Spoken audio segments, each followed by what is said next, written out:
നമുക്ക് colour paper വെച്ചിട്ട് ഒരു വാലറ്റ് ഉണ്ടാക്കാം കേട്ടോ. അപ്പോൾ അതിനായിട്ട് ഒരു യെല്ലോ പേപ്പറാണ് എടുത്തേക്കണത്. എന്നിട്ട് ഇത് ഹാഫായിട്ട് ഫോൾഡ് ചെയ്തു. എന്നിട്ട് നിവർത്തിയിട്ട് ഇത് ഇതുപോലെ ഒന്ന് ഫോൾഡാക്കി കൊടുക്കുന്നുണ്ട്. നിങ്ങൾക്ക് ഇഷ്ടമുള്ള കളറൊക്കെ എടുക്കാം കേട്ടോ. ഞാനിവിടെ കുറച്ചും കൂടി കാണാനൊക്കെ എളുപ്പമായിട്ട് ഞാനൊരു യെല്ലോ പേപ്പർ എടുത്തേ ഉള്ളൂ.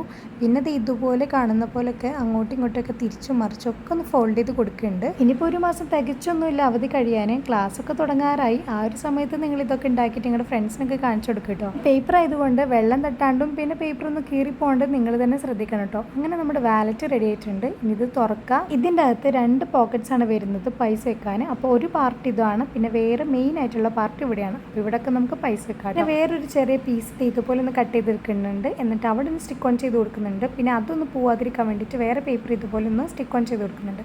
പിന്നെ കുറച്ച് സ്റ്റിക്കേഴ്സും കൂടി ഒന്ന് ഒട്ടിച്ച് കൊടുത്തപ്പോൾ നല്ല ക്യൂട്ടായിട്ട് വന്നിട്ടുണ്ട്. അപ്പോൾ നമ്മുടെ വാലറ്റിൻ്റെ ഫൈനൽ ലുക്ക് ഇതാണ് കേട്ടോ. ഞാൻ യെല്ലോ പേപ്പർ എടുത്തുകൊണ്ട് തന്നെ നല്ല അടിപൊളിയായിരുന്നു കാണാൻ. പിന്നെ നിങ്ങൾക്ക് ഇഷ്ടമുള്ള കളർ പേപ്പറൊക്കെ എടുക്കുക, പിന്നെ തുറക്കുക, ഇതുപോലൊക്കെ നിങ്ങൾ പൈസ ഒക്കെ ഇട്ട് വെക്കുക, അത് നിങ്ങൾ സൂക്ഷിച്ച് വെക്കുക. അപ്പോൾ ഇന്നത്തെ വീഡിയോ ഇത്രയേ ഉള്ളൂ. വീഡിയോ ഇഷ്ടപ്പെട്ട് കഴിഞ്ഞാൽ ലൈക്ക് ചെയ്യുക. ഇതുപോലത്തെ വീഡിയോസ് കാണാനായിട്ട് നിങ്ങൾ സബ്സ്ക്രൈബ് ചെയ്യാൻ മറക്കണ്ട. അപ്പോൾ അത്രയേ ഉള്ളൂ. ബൈ.